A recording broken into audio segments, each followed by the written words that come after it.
میں تمہارا وہی باپ ہوں جس کے پاس تمہارے ہر مسئلے کا حل ہوتا ہے۔ ان کی بات پر وہ تقریباً حیرانی سے گھوما تھا، کیونکہ وہ اب تک یہ سمجھ رہا تھا کہ وہ کسی لڑکی کا سمجھ چکے ہیں، پر لڑکی کا نام نہیں جانتے۔ نہیں، وہ غلط تھا۔ وہ شدید بزی ہونے کے باوجود اس سے لاپرواہ نہیں ہوئے تھے۔ وہ ہر چیز سے آگاہ تھے، بلکہ اس کی سوچ سے زیادہ جانتے تھے۔ بتائیں پھر؟ وہ بےتاب ہوا۔ دل ٹوٹا ہے تمہاری محبت کا۔ کچی عمر میں ہوئی اٹریکشن کو محبت سمجھ کے اس کی بے وفائی کا روگ سینے سے لگائے بیٹھی ہے۔ زارون ملک یاد ہے؟ وہ ٹرانس کی کیفیت میں سن رہا تھا جب ان کے پوچھنے پر اس بات میں سر ہلایا، کیونکہ کچھ عرصہ پہلے ایک پارٹی میں ملا تھا۔ زارون ملک نے ایک بار شاہ پیلس میں ہوئی پارٹی میں دیکھا تھا اسے۔ 17 سال کی لڑکیاں اپنے عمر کے حساب سے اکثر ایسی پرسنالٹیز سے مرعوب ہو جاتی ہیں۔ وہ بھی ہوئی، پھر بے وقوف اعتبار بھی کرنے لگی۔ بے وقوفی کی انتہا یہ تھی اس نے گھر میں کسی کو اگاہ نہیں کیا۔ وہ اس کے ذریعے اشال تک پہنچنا چاہتا تھا، اور اس کمسن لڑکی کو دیر لگی سمجھنے میں۔ وہ بلیک میل کرنے لگا، اور جب اشال کو پتہ چلا، اپنی نیچر کے حساب سے بنا سر پر سوار کی اس نے شاہ کو بتایا تھا۔ وہاں کچھ دن میں جیل میں گزارنے کے بعد وہ واپس آ گیا، اس وارننگ کے ساتھ کہ اب اس کا کوئی تعلق نہیں۔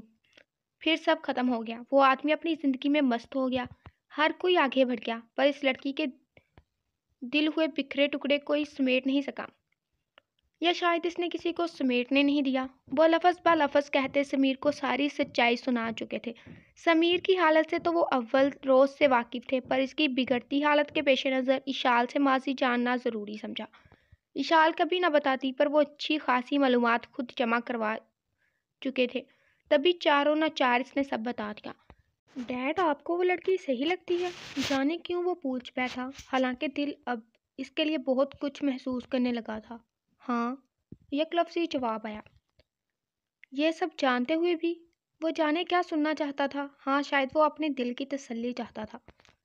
ہاں، نادان ہے وہ، چالاک نہیں۔ ان کی بات پر وہ اندر تک پرسکون ہوا تھا۔ مجھے کیا کرنا چاہیے؟ اس کے معصومانہ سوال پر ان کے لبوں پر مسکراہٹ رینگی۔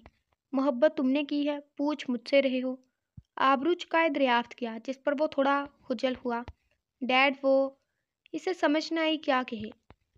اسے وہ اعتماد دو جو وہ کھو چکی ہے، پھر اعتبار نہ ہو، یہ ممکن نہیں۔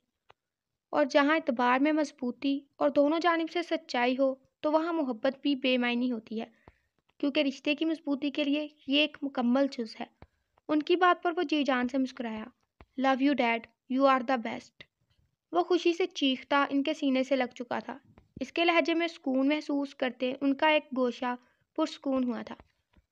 ویسے بھائی بہن والی بات میں نے سچ کہی تھی۔ پیچھے ہوتے ہوئے پھر سے شوق ہوا، جس پر انہوں نے آنکھیں باہر نکالنے یا شاید کٹنے کا اشارہ کیا۔ اوکے، آپ نہ سنیں، میں اپنی یہ خواہش مسز میر سے کہوں گا۔ وہ باہر کی طرف بھاگتا بولا۔ وہ اس کی شرارت پر ہنستے کمرے کی طرف بڑھے۔ کون ہے یہ عورت؟ شائنہ چیخی، جس پر فرحان احمد نے بیزار سا منہ بنایا۔ آواز آہستہ رکھو، بیوی ہے میری۔ ساتھ کھڑی اس ینگ لڑکی نے ایک ناگوار نظر اس پر ڈالی جو غصے سے پاگل ہو رہی تھی۔ تم میرے ساتھ ایسا نہیں کر سکتے۔ وہ فرحان احمد کا گریبان پکڑتے گھرائی۔ اس کا دماغ پھٹنے کو تھا۔ تم پاگل عورت، میرے کسی کام کی نہیں۔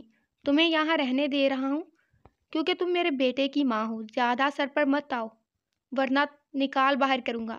غصے سے اسے جھٹکا۔ تم مجھے کیا نکالو گے؟ میں اپنے بیٹے کو یہاں سے لے جاؤں گی۔ اس عورت نے ایک بار پھر اولاد کو مہرا بنایا تھا، پر اس بار کھیل مختلف فطرت میں کھیلا گیا تھا۔ ہاں ہاں، کیا کہا تم نے؟ او کنگال عورت، کہاں ہی لے کر جاؤ گی اسے؟ وہ عیش و آرام کا عادی ہے، وہ خان ہے، بیٹا نہیں ہے۔ جو محبت میں تمہارا ہو جائے، وہ میرا اور تمہارا خون ہے، مطلبی خون۔ ناممکن ہے وہ اپنی کنگال ماں کے ساتھ کہیں جائے گا، وہ خود تمہیں دھتکار دے گا۔ تم پارٹیز انجوائے کرو، زندگی جیو جو اب تک کرتی آئی ہو، جس کے لیے تم نے خان کو چھوڑا تھا۔ اس تمسخر نگاہ اس پر ڈالتے وہ اس لڑکی کو لیے کمرے کی طرف بڑھ گیا۔ پیچھے شائنہ حیران سی کھڑی تھی۔ وقت تیزی سے نکلا تھا، یا اسے محسوس ہو رہا تھا سن پڑنے کے بجائے اس کے دماغ کیا اب تو بیٹے سے امید واقعی نہیں تھی، کیونکہ فرحان احمد کا کھینچا ہوا نقشہ بالکل درست تھا۔ کمرے میں آتے اس نے یکے دیگرے بعد خان کا نمبر ملایا۔ وہ بے چینی سے کمرے میں ٹہلتی مسلسل کالز کر رہی تھی۔ اور سر درد سے پھٹ رہا تھا، جبھی دوسرا ہاتھ ماتھے کو دبانے کا کام کر رہا تھا۔ وہ جیسے ہی کمرے میں داخل ہوئے اچھا خاصا گھبرائے تھے۔ ایک تو موبائل مسلسل بج رہا تھا جس کی فکر نہیں تھی، فکر تو اس پری پیکر کی تھی جو بستر پر موجود نہیں، اور واش روم سے آتی آوازوں نے ان کو بری طرح ڈسٹرب کیا تھا۔ تبھی سب اگنور کرتے وہ تیزی سے ڈور اوپن کرتے اس تک پہنچے جو نائٹ ڈریس میں نڈھال سی واش بیسن میں چھکی ہوئی تھی۔ اشال! ان کے تڑپتے سلگتے لہجے میں ہوئی پکار پر چہرے پر پانی کے چھینٹے مارتے اس نے چہرہ اٹھاتے دیکھا، جن کے چہرے پر پریشانی رقم تھی۔ اس کی آنکھیں کھلتی بند کیفیت میں تھی۔ کیا ہوا دل؟ آگے بڑھتے اسے باہوں میں قید کے نرمی سے پوچھا۔ کوئی اور وقت ہوتا تو یوں طرز مخاطب پر وہ جھوم اٹھتی، پر اب تو اٹھتی جاگتی کیفیت میں اسے بس سکون کی طلب تھی جو اس شخص نے باہوں میں لے کر پوری کرتی تھی۔ وہ اس کے نازک جھولتے وجود کو باہوں میں بھرتے باہر بیڈ تک لے آیا تھا، انتہائی نرمی سے بیڈ پر لٹاتے اس کا سر سینے پر رکھا، دوسرے ہاتھ سے مسلسل بجتے فون کو دیکھتے ناگواری سے کال کٹ کرتے فون سائلنٹ پر کیا تھا۔ کیا ہوا تھا اشال؟ کمفرٹر اچھے سے اوپر تک کرتے بالوں کو سہلاتے نرمی سے پوچھا۔ اس نے سینے سے تھوڑا سا چہرہ باہر نکال کر دیکھا، ساتھ مقابل کے بے چین چہرے کو دیکھ ہلکا سا مسکرائی۔ وہ مجھے نا… اشال نے کچھ کہنے کے لیے منہ کھولا ہی تھا جب ایک شدید حالت کے زیر اثر میر کی قید سے نکلتے واش روم کی طرف بھاگی۔ وہ بھی تیزی سے اس کے پیچھے بھاگے تھے۔ کچھ دیر میں ہی اس کا کھلکھلاتا چہرہ زردی مائل معلوم ہو رہا تھا۔ اشال، میں نے تم سے کہا تھا نا رات میں گھر کا کھانا کھانے پر تم نے باہر سے کھانا آرڈر کیا۔ دن میں بھی تم ریسٹورانٹ سے کھا کر آئی تھی۔ حالت دیکھ رہی ہو اپنی؟ قسم کھائی ہے میری بات کی نفی کرنے کی۔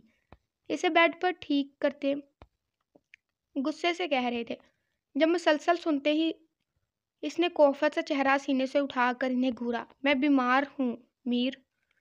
بیمار کی دل جوئی کرتے ہیں، اسے ڈانٹتے نہیں ہیں، اس سے پیار کرتے ہیں۔ اپنی چھوٹی سی انگلی سامنے دکھاتے وارن کیا، جس پر اس کی چالاکی پر آنکھیں چھوٹی کیے گھورنے لگے۔ اشال کی بھرپور نفی پر بھی وہ ڈاکٹر بلا چکے تھے۔